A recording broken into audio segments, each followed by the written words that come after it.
All right, 9:15. Let's have our discussion today. We have 29, and pretty sure more will be coming to the class. So first of all, I want to remind you that we'll have the another unit exam coming Tuesday, next Tuesday, and the coverage will be from the turbine, from the pump those heat engine units to this chapter 10 for the fugacity activity and those coefficients calculations. I was planning to include the whole chapter 10, including the mixing and some excess property calculation, but I don't want to rush it. So we'll wait until this unit exam, and we will include that in the unit exam 4 for those calculations. So I'll email the class to revise the topic for the exam 3, and we can go from there. All right. So I'll send out an email to the class about the exam coverage and very likely what would be the three problems we are going to expect. Killer. Killer? No, I don't want to be a killer. You guys are killer of me and the grader. We always have a interesting time in grading your copies. Trying really hard to give you more partial credits. You see. Well, this is the first note I want to have, and the second note is that we plan to have the exam a little bit early. I hope everybody is available for the slightly early exam starting from 8:30, so that we can have 2 hours. Okay. So it starts at 9. This is good. I know you are Starts not. at 8:30. Yeah. 8:30 in the morning. Okay. Okay, so that we can have half an hour as extra to your advantage. All right. So this is the second thing. Again, I will email the class to make sure everybody is on the same page. So let's move on to the fugacity calculation. I thought we had a very good discussion last time about the fugacity. It's not too crazy. It's just some new concept of chemical potential. From there, we introduced fugacity, and we just define a bunch of coefficients and had some fun with those equations. Right? Nothing too crazy. Let's take a quick review on those cool concepts.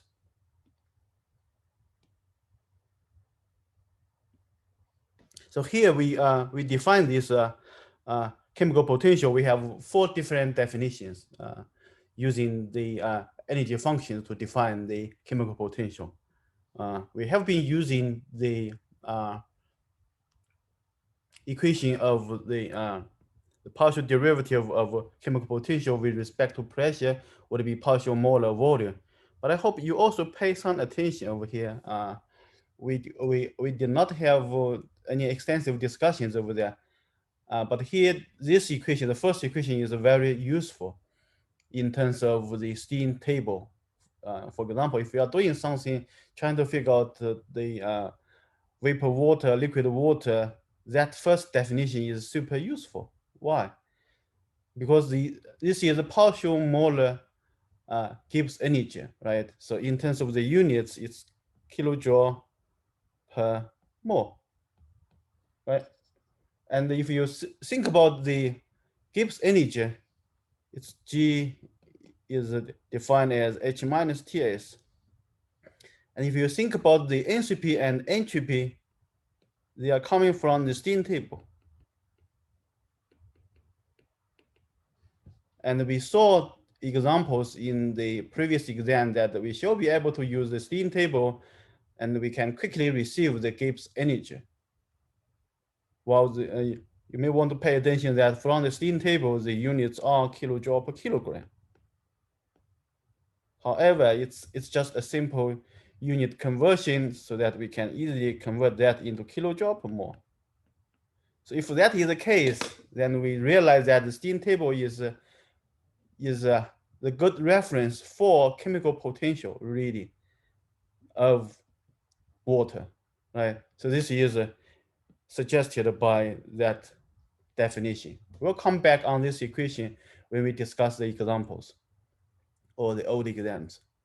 Okay, this is the first note I want to mention to the class. The second is that so far for the chemical potential calculation and later on the Fugacity definition and calculations, we rely on this equation. We know how to prove that, but now we just accept this as the general equation for anything. So this is the second equation we want to quickly review on. And then we also understand that now if we have this equation, we try to test the use of the equation on the ideal gas systems. So there we try to have the partial molar volume. We are going to have PV is RT. Then we can replace this partial molar volume by RT over P. And then we move on. We try to focus not on the total pressure, but the corresponding partial pressure of that component I. Of course, you are going to replace the total pressure by Pi, and then we have this equation for ideal gas. So this is still the standard state. We need to satisfy this P is 1 bar or 100 kPa according to IUPAC. And then we are able to run the integration from a known reference state to any pressure of interest to us. Okay, this is for the ideal gas. Then we are thinking about for the real substance. When we talk about real substance, it's not only the real gases, but also include the real liquid and real solids. So over there we define no more mass involved, but we just go ahead define this is the fugacity. And then in order to satisfy the previous discussion, we need to run this limit when the pressure goes 0 or volume goes infinity. They are identical, equivalent to each other. Then the fugacity will be returned to partial pressure. Okay.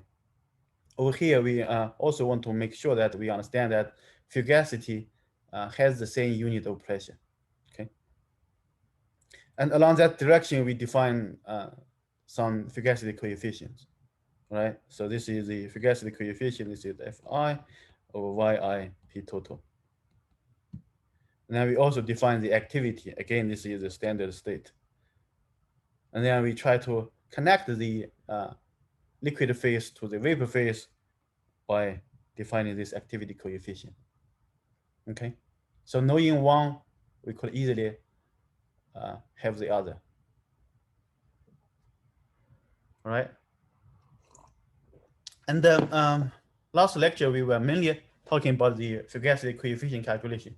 So here we have two sets of those calculations, TPX or TVX.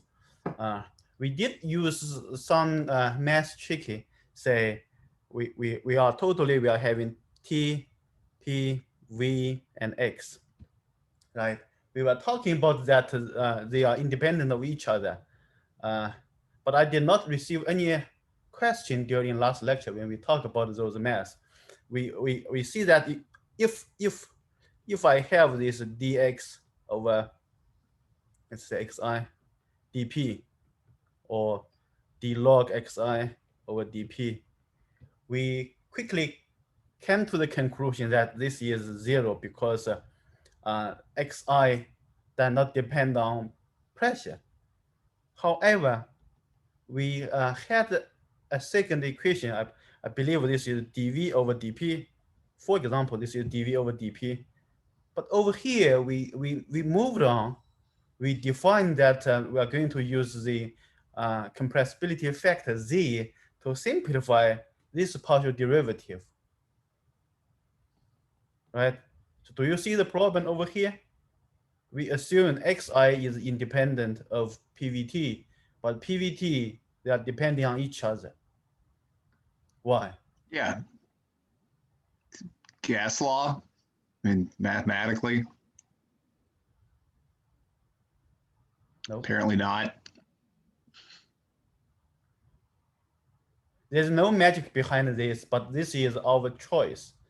So here we have 4 independent parameters.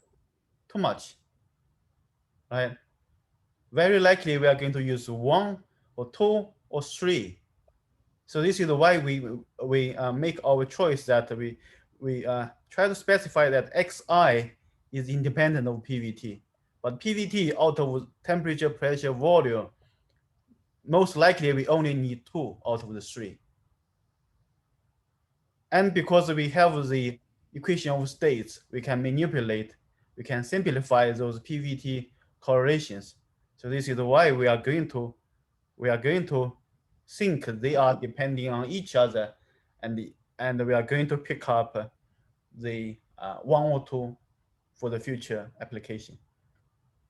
Okay, I did not explain that last lecture, but I want to add that here. So this is why now if you go back to revisit our previous slides on the TPX, TVX, whenever we have this type of, I don't want to change color. Whenever we have this kind of quick understanding, this is independent of each other.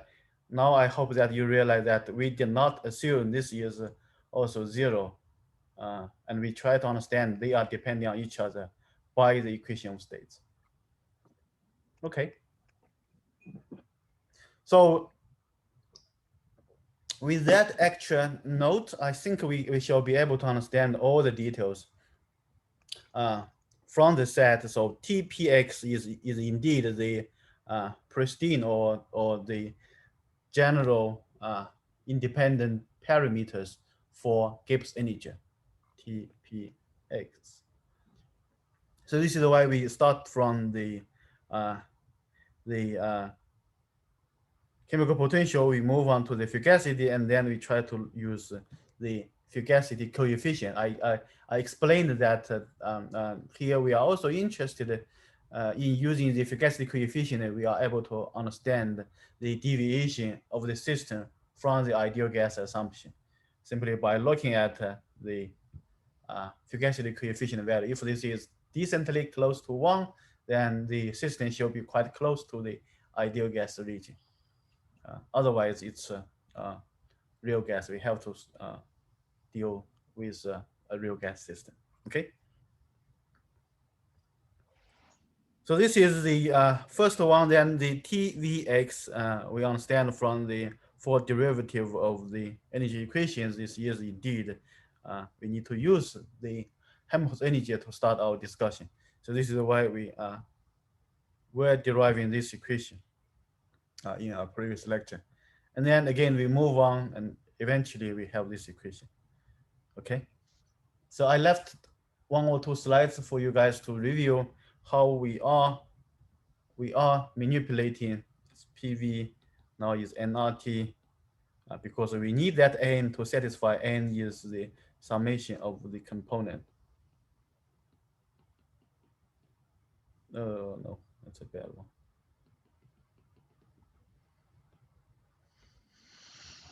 All right.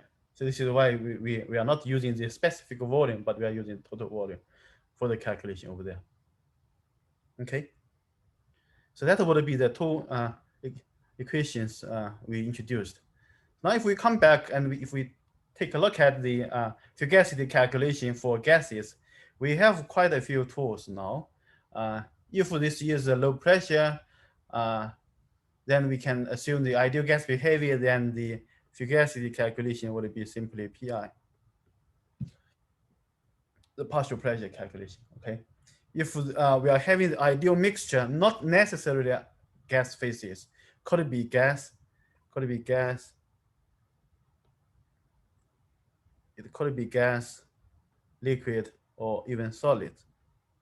As long as we satisfy that those components, they have very similar intermolecular interactions, then we can use the ideal mixture. So if this is the case, then Fi is Fi pure multiplied by Xi or Yi. Okay. And then if it's number 3, get ready for some work.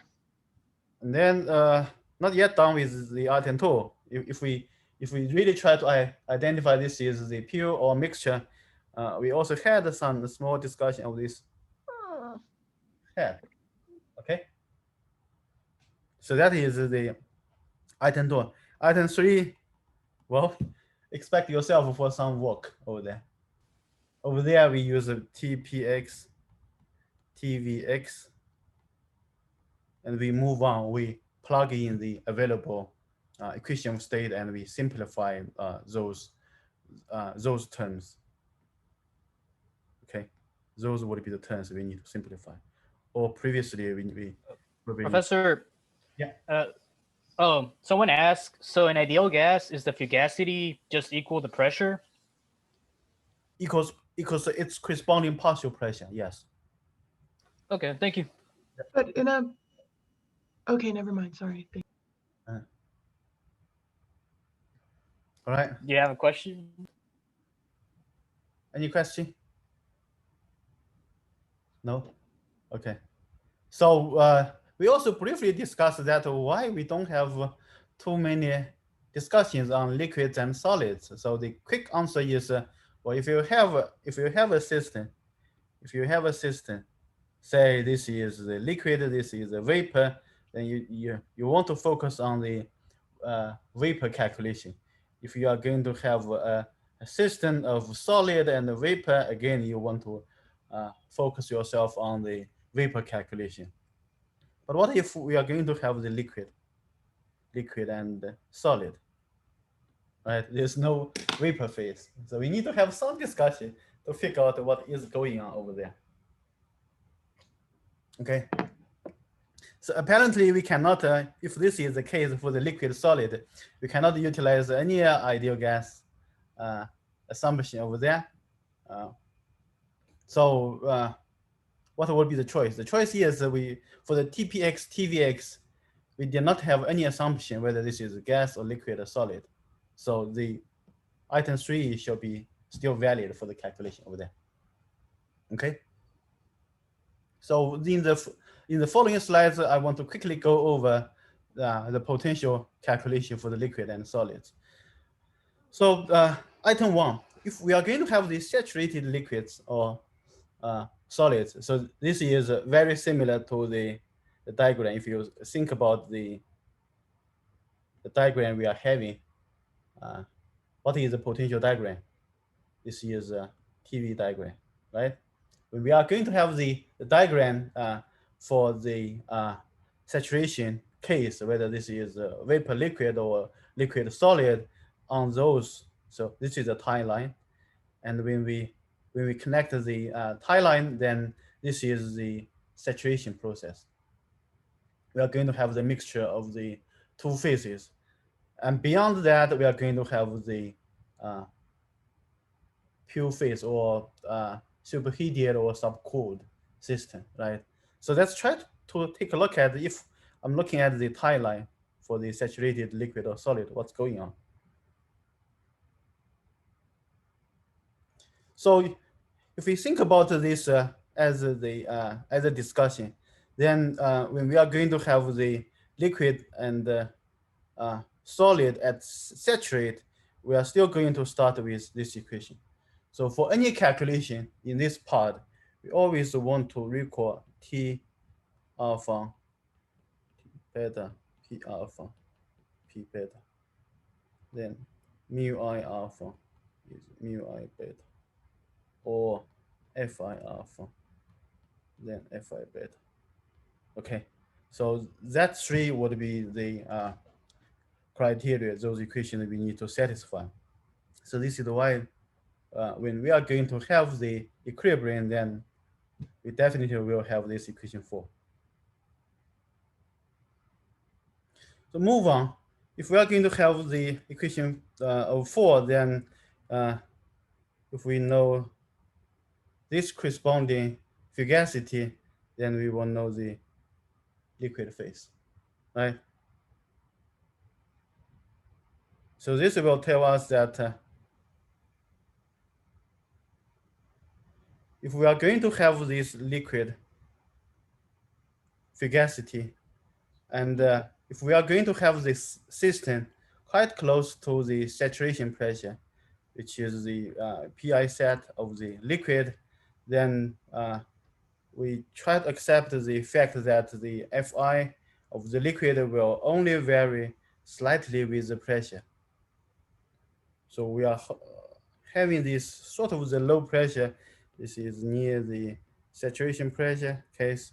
Then we are going to have the fugacity of the liquid is corresponding to the fugacity of the gas. The gas is low pressure. So there we are going to have the partial pressure. Okay. So again, this is coming back to the low pressure. Okay. And the other hint behind this is for liquid components. If we are looking at their corresponding saturation pressure, and then those saturation pressures are generally in the low pressure region. Okay. Question. So Yeah. you say low pressure, are you talking like atmospheric pressure or even lower pressure? Could be even lower. Okay, just to clarify, thanks. So here the thought is if I have a liquid component, right? Liquid will vaporize to have some vapor.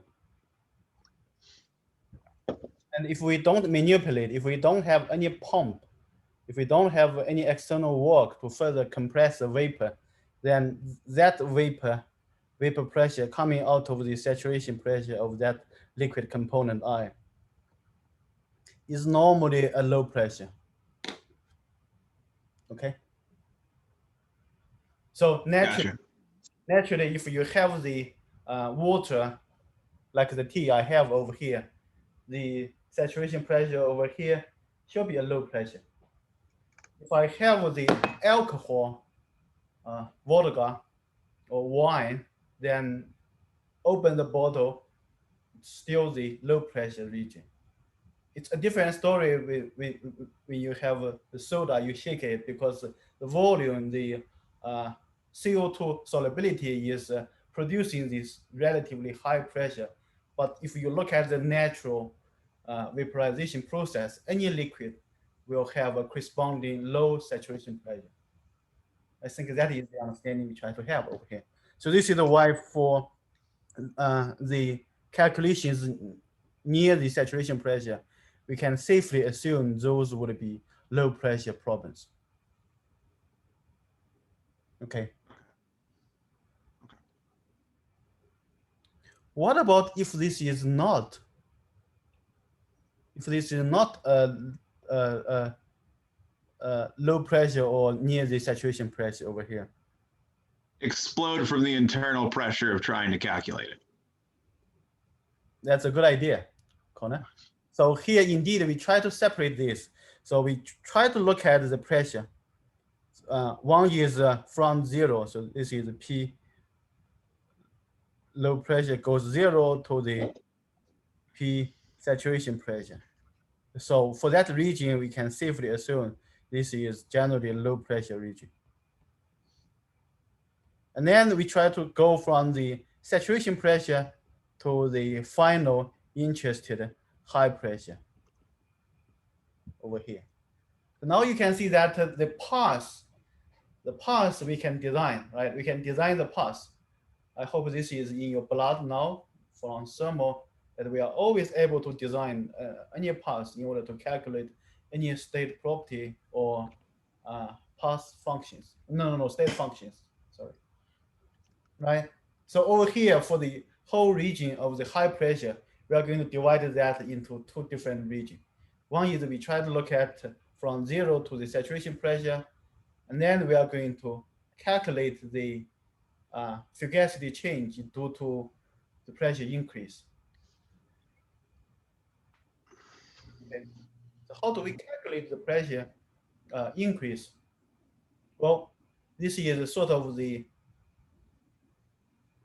dFi over dP. Now we are trying to run this integration from the P set. to P high. Right? And that we actually have the equation coming out of the TPX set. So this is the equation out of TPX. So for the second part, we are going to use TPX. We try to calculate what would it be the fugacity change due to pressure. Like we have over here, we run this integration from the saturation, fugacity, trying to look at what would be the corresponding high pressure liquid fugacity. And keep it in mind, this is now we are using this liquid because this liquid should be always corresponding to the high pressure vapor phase over there. Okay. And then on the right hand side, we utilize this equation. We run the integral from the saturation pressure to this high pressure. Right? So if you try to rearrange the term, then not surprisingly, we have this Fi set multiply this.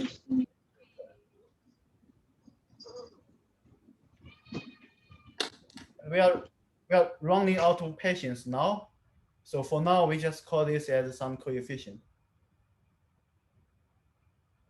So this is the so-called Poynting correction for the high pressure liquids or high pressure vapor phase. And if we move on, here I have the example to see what would be the correction. So what would be this term? What would be this term? So this is coming out of zero pressure to saturation pressure. This term will take care of the further pressure increase from saturation to the high. So we try to estimate what would be the change when we look at the correction. So here we are using the example of pure liquid. Say we have this molar volume at this temperature, and then we try to increase. So we are simply looking at the high pressure region from the saturation pressure to the even high pressure. So here is even up to 1000 atm. Then if we understand this exponential value, then we can try to estimate what is going on. So here you can see that from 1 atm to 100 atm, we are going to have a very small change, small percentage. So remember, this is Fi set multiplied by this factor. So it's like it's exponential growth. Yes. So this is P set over P. So this is the factor we try to look at, and that is the calculation using the saturation pressure Pi set, and where we can safely utilize this low pressure assumption. Okay. So you can see that when you are having this region 1 to 10 atm, and I recall that I mentioned to the class that normally if you are looking at 1 to 20, we are able to assume this is kind of the low pressure region. And that statement is somehow supported by the values over here. Okay. And of course, if you go to the extremely high pressure, then that's a different story. All right.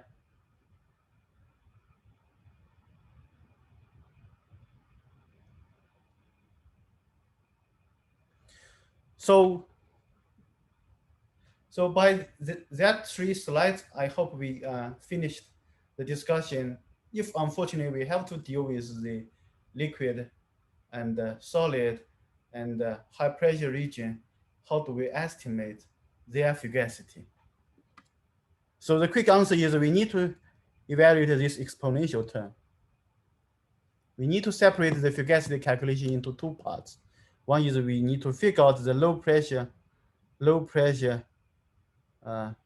Fugacity for the liquid or solid, where for the corresponding gas phase, we are going to use the low pressure Rolle's law.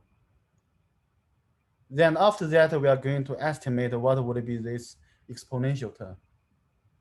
And over here, we shall have access to this partial molar volume. And how does that partial molar volume change as a function of pressure? So you could do the measurement, or you have to provide some equation as the function of pressure, so that you can replace this partial molar volume term and run the integral. So now if we justify all the cases over here, so this is still the gas phase, we are still using the previous three. Then for the liquid, we are going to use either saturation pressure, if this is from the low pressure up to the saturation pressure. Otherwise, we need to calculate the correction factor. Okay. For the solids, then we either look for the corresponding gas at equilibrium or the liquid at equilibrium with the solid. Okay, that's it. So we take care of the liquid, take care of the solids. Okay.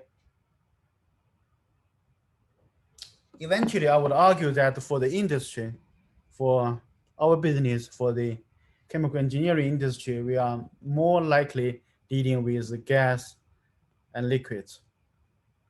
As long as I have gas, I turn to the gas phase immediately, because we are having at least three different tools for the gas calculation. Okay. Any question over here?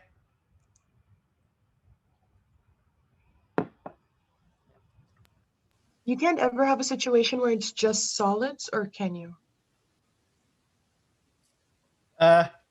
You could, but that is not the case we are looking at. We are looking at the equilibrium, right? Yeah. Okay. That makes sense. Yes. Yeah. Yes. That's why I was asking. Cool. And also, that's actually a good question. Now, if we think about solids, would you expect that the fugacity of the solids would be a low value or a high value, relatively?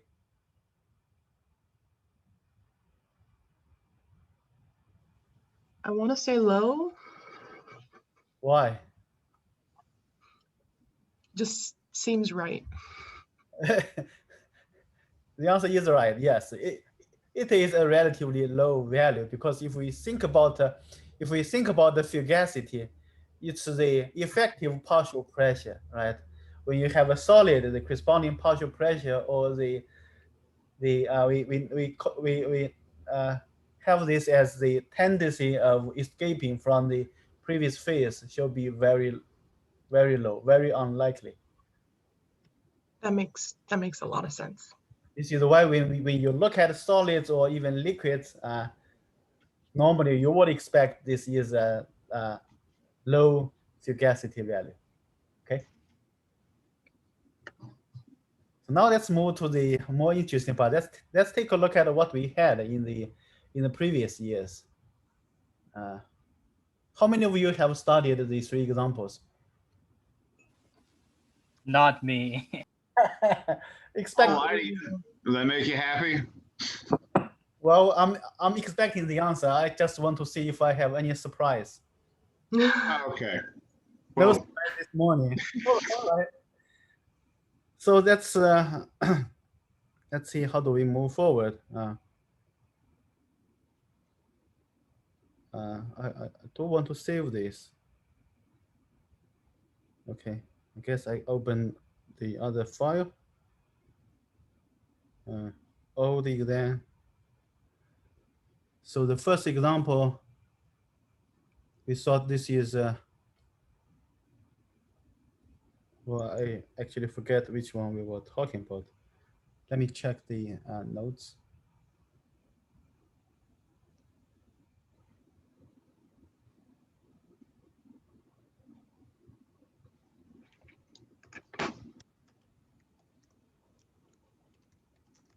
plan to discuss 3 problems. The first one is the problem 3, exam 3 of 2005. Problem exam 3 of 2005. Okay, let's take a look at.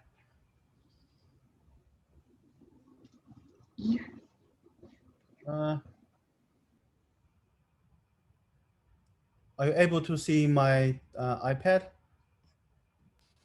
Yeah, I can see the closed book, closed notes. Okay, yeah, that's the exam 3. First of all, I do want to mention that here, when you look at the supporting sheet, those would be the equations that we'd better feel comfortable with, all right? Starting from energy definition, chemical potential, Fugacity equation, coefficients, and this is this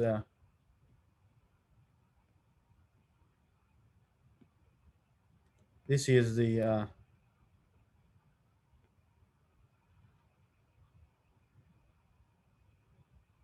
Rawls law, and Henry's law is also provided over here. This is the Rawls law for the vapor liquid equilibrium, VLE, and this is the two sets, TPX, TVX, so on. So you can see that for the previous years, for the exam 3, that's the supporting information. So now let's move on to this problem 3 to see what's going on. So the problem statement says we have this 25 degrees C, we have 1 bar, but pay attention, this is a partial pressure. Okay. Then the solubility of AC in water is very small. Oh, that's the strong hand, quite obvious. You are going to use Henry's law. The equilibrium mole fraction of C2 is that much. This is X2. Now, if you recall Henry's law, that says if Henry's law applies, we shall have X2 multiplied by H2. Okay. Then the problem is asking us to calculate what is the solubility of the C2 at the same temperature when the partial pressure is now 35 bar. Okay, so basically we are looking at this 25 degrees C. We are looking at partial pressure of 1 bar moving to the partial pressure of 35 bar. So first of all, let's try to take a second to understand what is this partial pressure. And then if we keep reading, assume that at 25 degrees C, the compressibility factor of C2 is given by the this equation Z is a function of pressure, where the pressure unit is bar. Well, this is we need to somehow have the Z information as a function of P, right? So now you are looking at the Fugacity calculation, and the problem statement is suggesting that we need to utilize the compressibility factor over here. And you probably need to revisit those two equations over there. Then you realize, hey, I have this equation. I need to utilize this Z value, okay? Okay. Let's see if this makes sense or not. And then it says also assume that Henry's law, Henry's constant for C2 does not change in pressure range. That's nice. So that means I have this Henry's law H2 at 1 bar partial pressure, and that shall be the same Henry's law constant at this 35 degrees C over there. And we also have the last information at 25 degrees C, the saturation pressure of C2 is at this fixed temperature. You probably need to recall this Gibbs phase rule that when you have a temperature defined, then the liquid vapor coexistence of that component is also purely determined. So this is why if we know the temperature, then we know the saturation pressure of C2, you know the saturation pressure of water. Okay. So now the real puzzle stuff is partial pressure. What's that partial pressure over here? That is something we need to figure out. Right. Is that a question? It is. I mean, like at 1 bar, it's the fugacity, and the fugacity equals partial pressure, but then that changes at 35 bar because it's more than 20. And so I'm sure we go to a fugacity coefficient and use that. I'm not great at this, but I feel like those are all correct ideas. Let me look through my slides. Indeed, those are a reasonable thoughts along the calculation.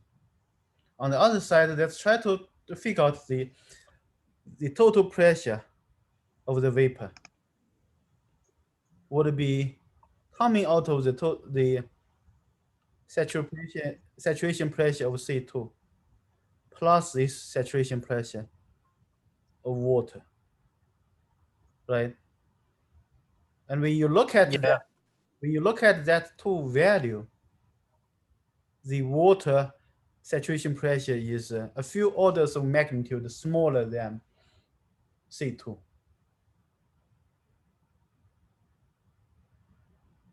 That implies that when we have this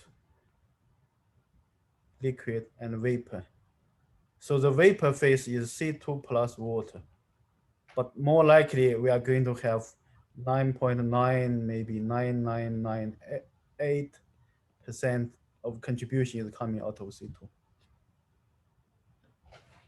This is just some estimate. That much, okay. Well, Isn't it almost like a pure substance?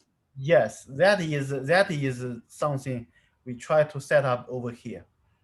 So if their saturation pressure is a few orders of magnitude apart, then we can say, well, the vapor phase is safely, we can safely treat the vapor phase as C2, pure C2. Oh wait, you can actually. Oh, okay. So, can I ask a real quick question? Yes. If let's say like 99% is something, would that still be almost pure, or is that not magnitudes enough to say that? That is a good assumption. So here we try to set the order of magnitude quite obvious, quite a few orders of magnitude apart from each other. But if you have some substance and their saturation pressure, for example, is one is 40, one is 0.4, I think arguably we can still treat this as the pure vapor phase of the first component. Okay. Thank you. That's helpful. Yeah. So those would be the analysis we can have for this problem, right? But eventually we need to calculate now at this 35 bar, what would be the x2 prime. Okay. Okay. How do we approach to this? Well, let's try to take a look at the solution to see if everything is making sense over there, and our analysis so far on this problem.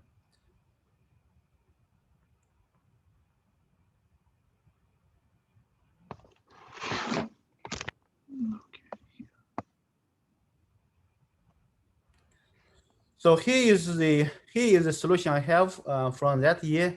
So we say this is the saturation pressure of water. That is the value, and water is the saturation pressure is very low. So we can assume that there's no way for liquid water to move from liquid to vapor. And we try to assume this is 100% of C2, which is producing this one. So this is the first analysis we try to have. moving forward, the problem statement hints that the solubility is very low, then we use Henry's law. This is Henry's law. Okay. So why can you not assume, I guess it would defeat the purpose, but why can't you assume the other way around, that the liquid is all water because it's very low solubility of ethane? That's a I good. mean, then you wouldn't have a problem to solve, but No, number one, this assumption is not correct because in the liquid phase, we have C2 and water. Number two, it's always a good idea to look at the vapor phase and calculate the vapor phase of fugacity because we have more yeah, to calculate the vapor phase. yeah, okay. So essentially, this is C2 and water in the liquid phase. For the vapor, we have C2. And that's just because the saturation pressure is much higher than the water. That's right. Right. Yes. Okay. If you want, you can calculate what would be the Y C2 over H2 is just is 40. I cannot remember the value. 42 plus 0.016. So this is still a very a value very close to 1. Right? You say water's volatile. Is that only at that pressure, right? I said it's non-volatile. Yeah, only at that low pressure. That's why it's non-volatile, right? It's only at that temperature. Temperature. So if I know the Yeah. temperature, I know the corresponding saturation pressure. If I increase the temperature, of course, that will increase. Yeah. So now, if we move forward, well, we say that at equilibrium, we always have that equation for the liquid, for the vapor, right? And we know that Yes.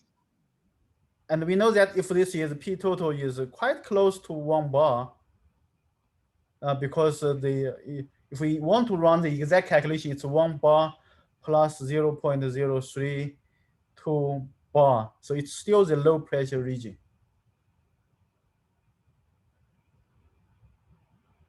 So this is why now if you look at the liquid phase for C2, we use Henry's law. For the vapor of C2, we use the low pressure equation.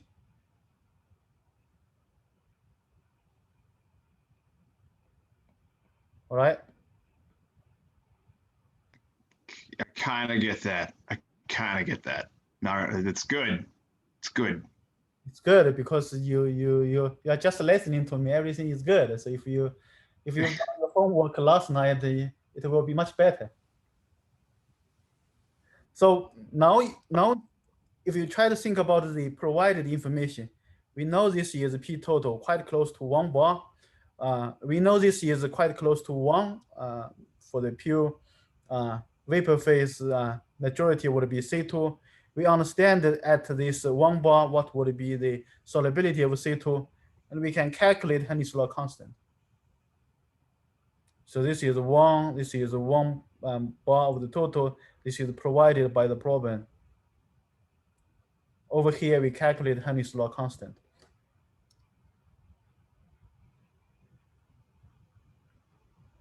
We're happy so far, right? Yes. Yeah. No, that makes sense. That makes sense. So now, because we need to calculate, now we are going to have the pressure increase, temperature fixed. We need to calculate the composition change. We need to calculate the liquid phase X2, which is the C2. X1 is water, and of course, X1 plus X2 shall be 1. Now we have this pressure and temperature. and we need to look at the composition change. I hope here you realize that, oops, that's not the equation of TVX. It's the equation of TPX. Okay, so we need to actually utilize this equation, not the obvious other equation involving the compressibility factor.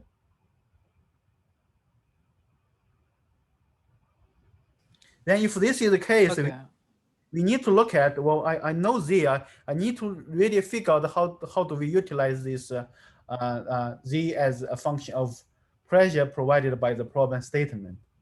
So here we need to start from this compressibility factor definition. PV equals nRT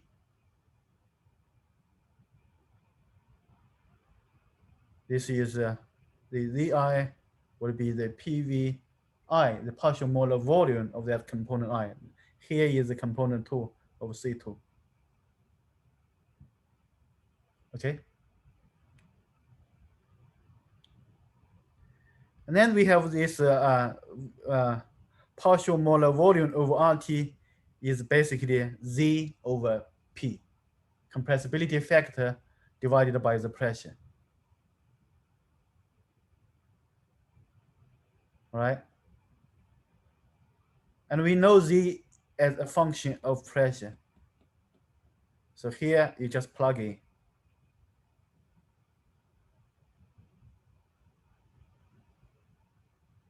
This Okay, is yeah, that makes sense. this is the equation provided from the problem statement. We just manipulate this one, and pay attention that here we are running the integration from 0, because that's the way how we get rid of that at P minus log Fugacity coefficient at P equals 0. This term would be 0, right? This is how we derive this equation. Is that always the case, or just in this specific circumstance? Not always the case. We are able to pick up the integration. For example, like we just did for the high pressure liquid calculation, we are able to run this as the fugacity or fugacity coefficient from the saturation pressure to the high pressure.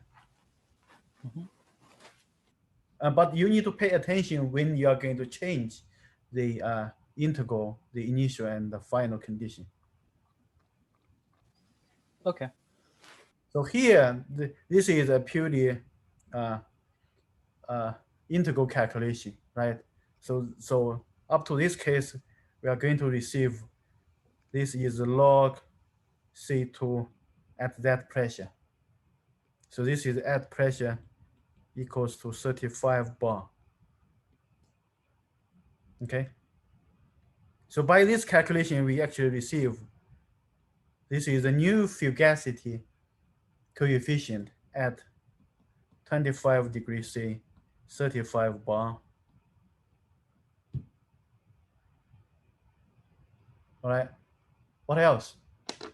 So now we understand at this high pressure, we're able to calculate the fugacity coefficient in the vapor phase. So if this is the case, are we able to calculate the fugacity of C2 in the vapor?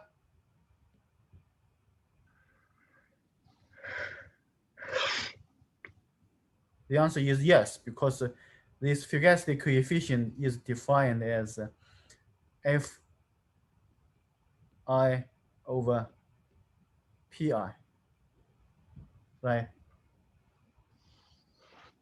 So we know the fugacity coefficient, we know the total pressure is 35 bar.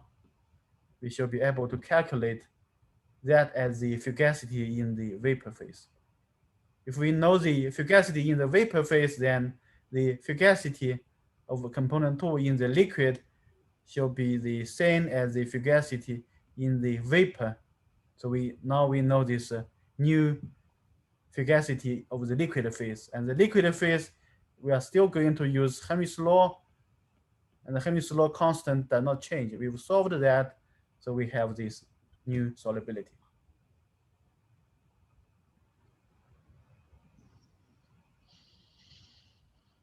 So move forward, this is the fugacity in the liquid phase. How do we calculate? This is coming out of 1 bar, and it does not change, so we are still using the same Henry's law constant. This is the solubility we try to solve. That is the fugacity in the vapor phase, and we just solved this fugacity coefficient over there, and this is the P total. Okay, that is the final answer. So Henry's coefficient solves for the fugacity in the liquid phase or the vapor? For the liquid, Henry's law is only useful for the low solubility in the liquid phase. And is Raoult's law the same? It's liquid, right? Oh, it can change. You can find. Raoult's law, it's for the liquid and vapor. It's the low pressure region. So when we talk about Raoult's law, for the vapor, we have yi P total, right? For the liquid, it's xi P set. Yeah, so we can find both. So Raoult's law is useful for both phases, but Henry's law is only for liquid.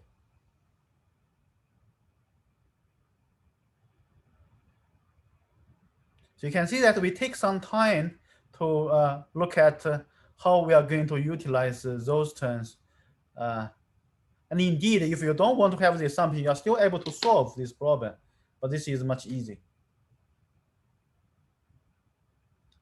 Okay, so far, any problem on this one? Question on like one of the last steps, if you could scroll down, please. Sure. The last step. Like, so when you say that the fugacity coefficient equals, it's like on the bottom of the page. This equals, one? Yeah, like to the right in the red. Is that over P partial pressure or is that total pressure? Partial. It's a partial by the definition, but here we are having the assumption that this partial pressure of C2 is dominating. So this Pi, or the partial pressure of C2, is very close to the total pressure. Okay, in the vapor phase, right? Or Yes, indeed. okay, thank you. Wait, so so when you increase the pressure, more ethane is present in the vapor phase? Well, but the temperature still is 25 degrees. So then why can we still assume that most of that P, why can we assume that partial P is mostly the contribution of ethane? Yes, indeed, we are doing this. No, why? Why can we assume that? Well, this is because we are still having that fixed temperature. So the saturation pressure of water is still very It's still low. Yeah. Okay. So in order to determine the saturation pressure, we only need to have one temperature. But if the temperature was increasing, then that would not be true, right? Because water could evaporate then and be in the vapor phase. Yes. If, for example, we increase the temperature to 85 degrees C, then we will change the way of solving this problem. Okay. So that is the first problem I want to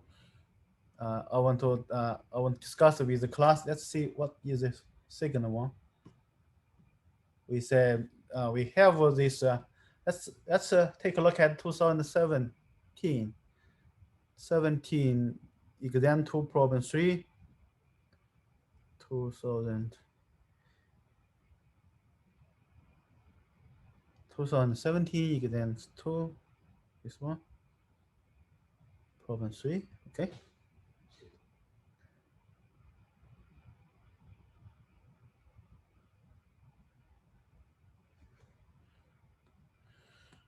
Problem 3 over here. Oh, neat. This is a very short problem statement. So it says, use the data from steam table, calculate the fugacity and fugacity coefficient from saturated steam at 1 atm. Any plan? Open the steam table. That's always correct. Sounds like a good idea. So let's try to first think about what is going on, what kind of information we have. First of all, pay attention, this is saturated, not superheated. So for the saturated, then for the liquid plus vapor, we need one parameter. Here is P, the pressure, right? Hmm.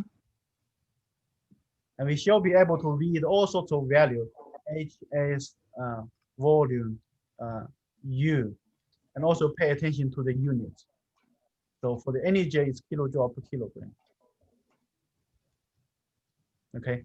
And it's not a mixture, so it's only a pure species. Yeah, it's a pure species. And we need to calculate the density and the coefficient. First of all, if I happen to calculate the fugacity, I hope the coefficient is obvious because the coefficient is just right. P is E is provided. F we just finished calculating. Then this shall be obvious to you, the fugacity coefficient. So it's mainly asking us to calculate the fugacity. But how do we calculate the fugacity at that condition? Isn't it just the partial pressure? I guess there's no, it's not a mixture, so, because it's in one atmosphere essentially, right? Am my conversions wrong? So your plan is to just say, well, this is the partial pressure, this is that is my answer. See, it sounds dumb when you do it like that, but The general understanding, Connor, you have is actually correct.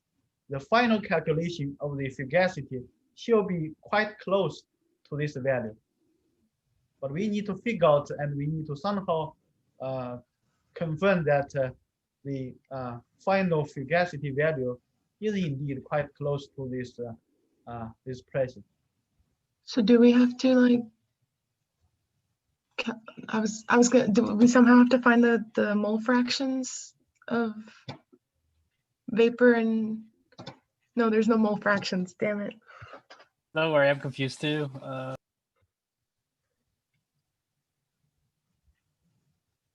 What would be the use of those values?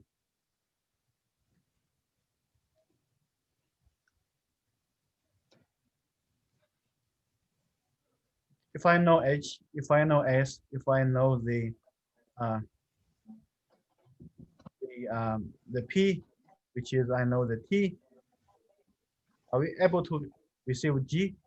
yes, I was about to say the Gibbs free energy. We Yeah. can do something like that and use that in some sort of calculation.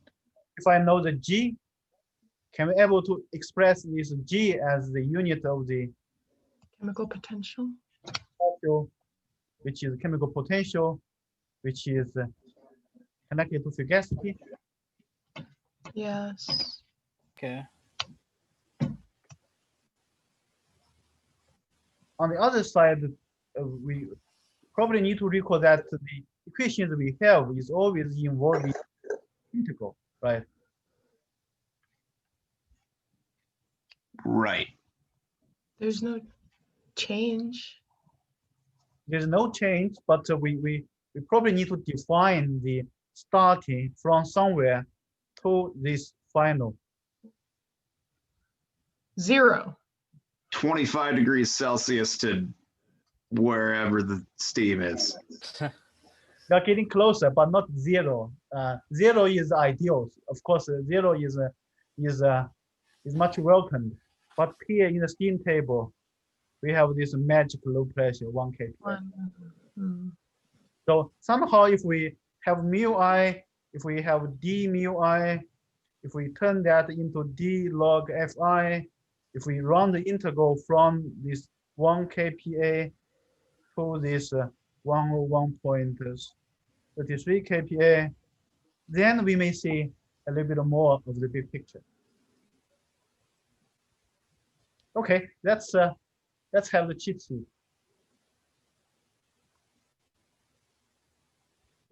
It's the 17 exam 2 solution.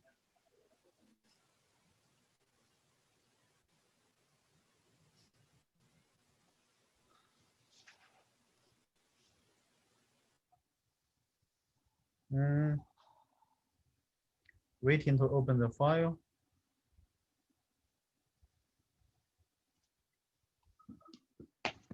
With bated breath. Well, looks like iPad is too tired of working.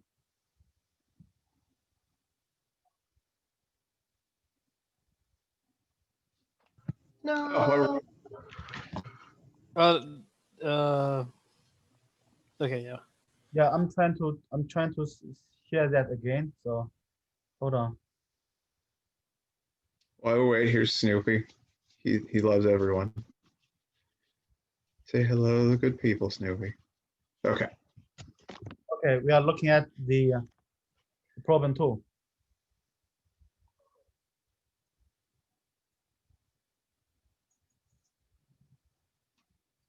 Is that the problem 2? We're on problem 3, aren't we?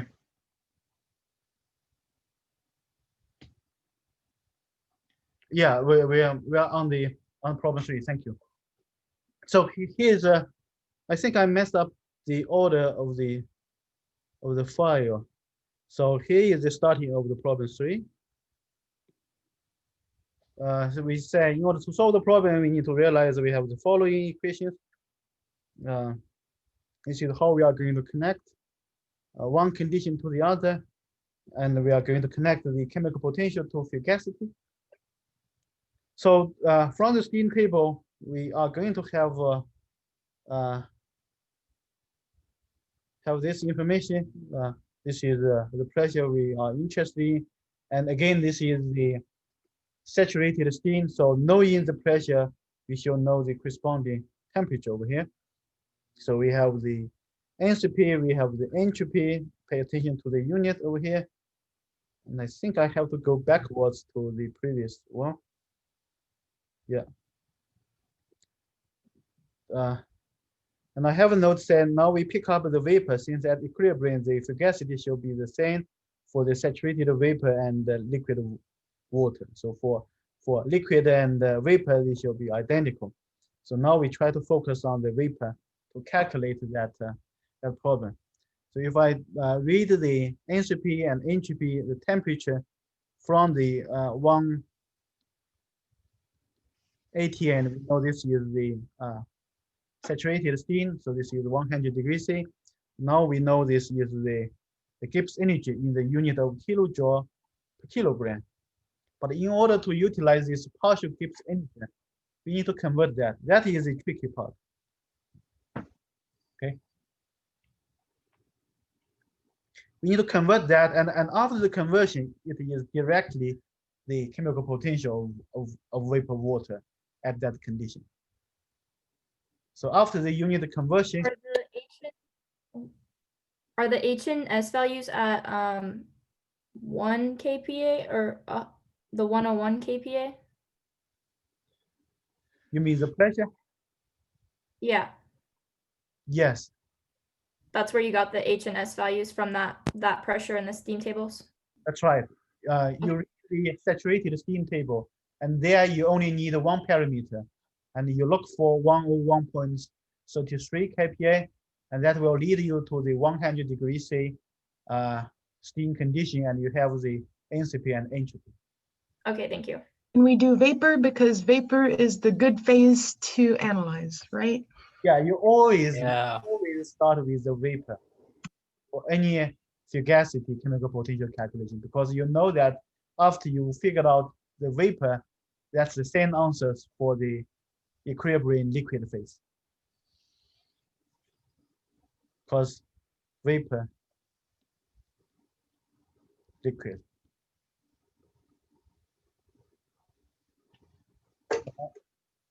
So now we know the chemical potential of that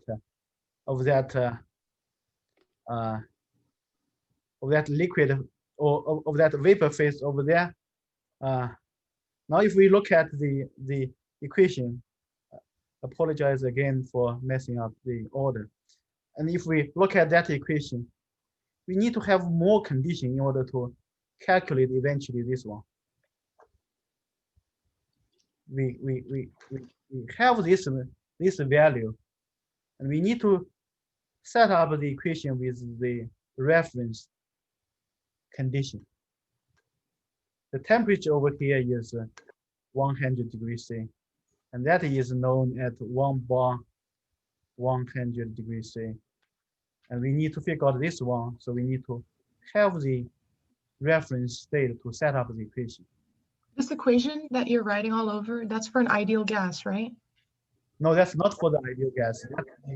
That's coming from the fugacity definition, and it's for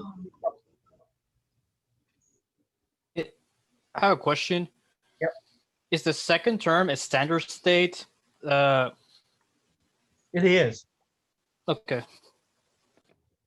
That mu I naught, that Fi naught is coming out of standard state.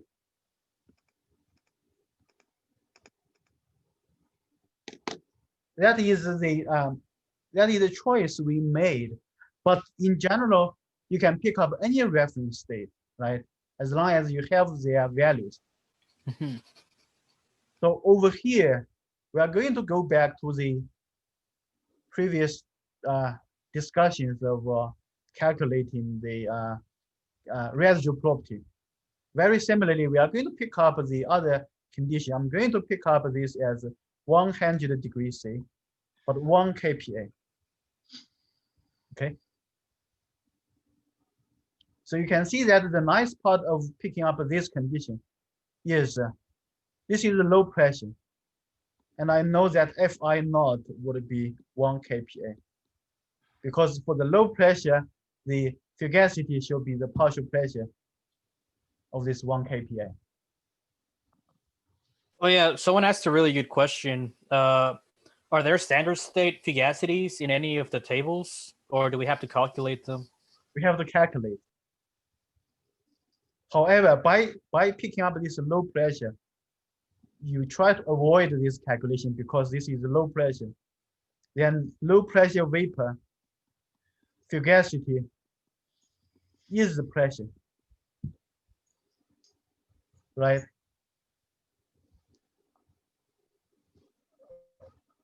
So over here, this Fi standard at this 1 kPa, the value is indeed 1 kPa.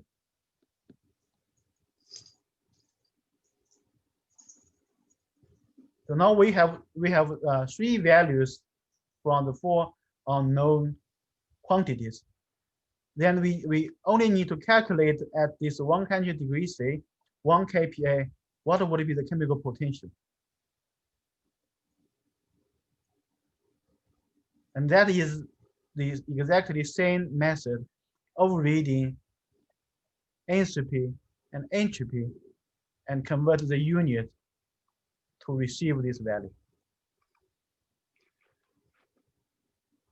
So let's take a look at what I did over here. I said now in order to calculate the fugacity, we find a low pressure as the reference state, but keeping the same temperature because the equation mu I minus mu I standard is RT. So that is the fixed temperature. Log Fi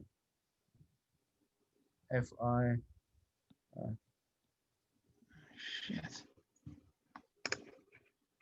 Fi over Fi standard.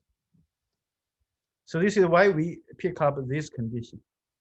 And you see that we are moving from the saturated steam to superheated steam, because we need to specify both temperature and pressure. So we look at the steam table. We have the enthalpy and entropy. Again, we calculate the Gibbs energy. We convert the unit, and we receive the fugacity, no, chemical potential at that condition.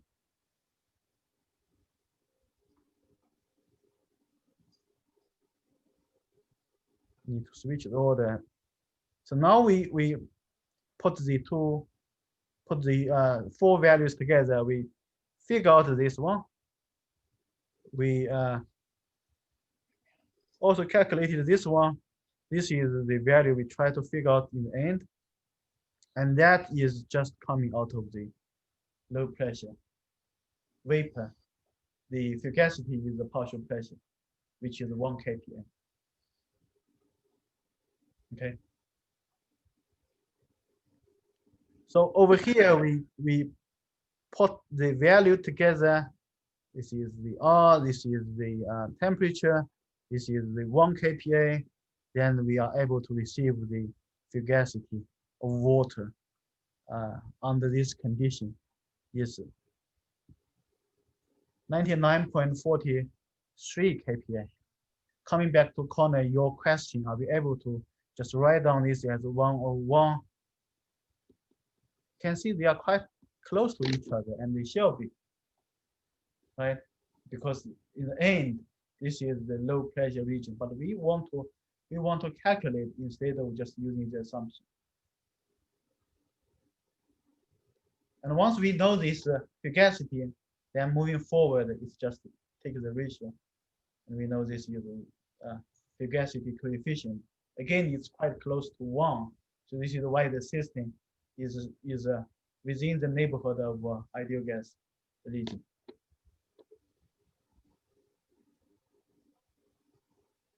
Okay. So I'm running out of time, but I'm going to leave the other problem to you. I think we have more problems from the old exams for the Henry's law, for the fugacity and the coefficient calculation, even to utilize the steam table. But I hope that this is the general idea how you are going to utilize the steam table, calculate the Gibbs energy, convert that into partial Gibbs energy, and then try to connect the chemical potential to fugacity. I'm going Dr. to Huang, can you go back to your notes? like Like the slides from today? slides from today. Okay, we try to get the slides.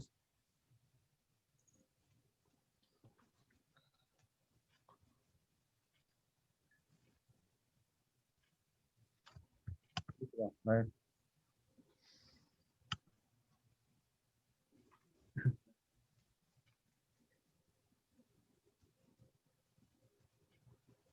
Yep. Okay, scroll, go to the second slide, second slide. Second slide. This one.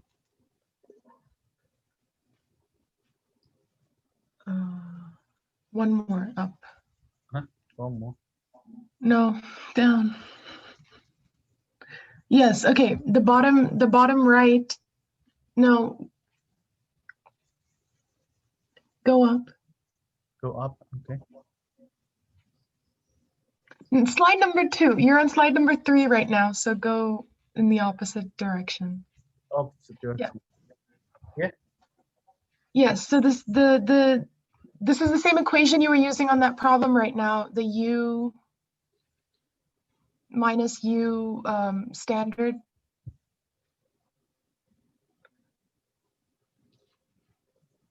Dr. Huang? I'm confused. We are on slide 3. Yes, so go to slide 2. Okay, we were on slide 2.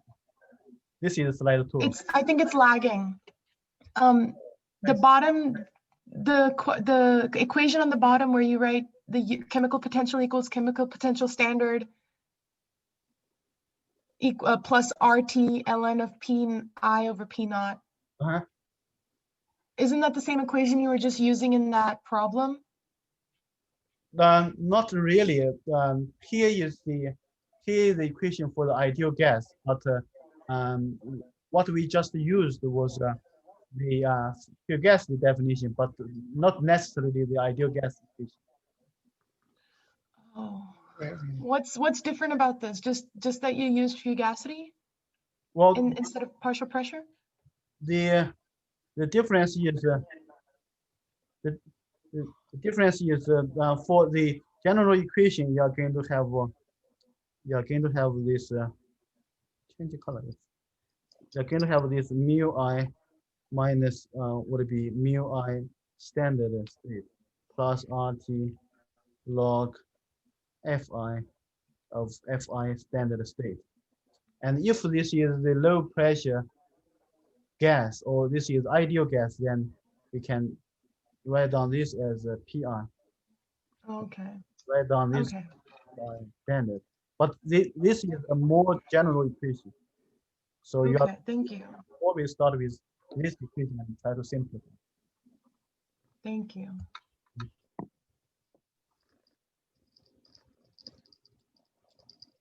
I have a question. Yes, please. Office meeting.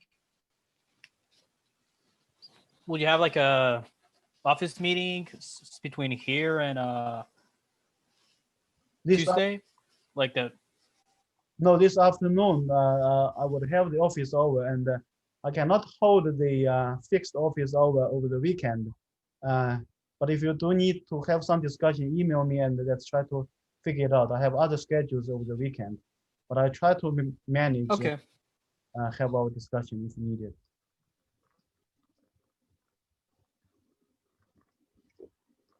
Sweet. See you. All right, so that's all for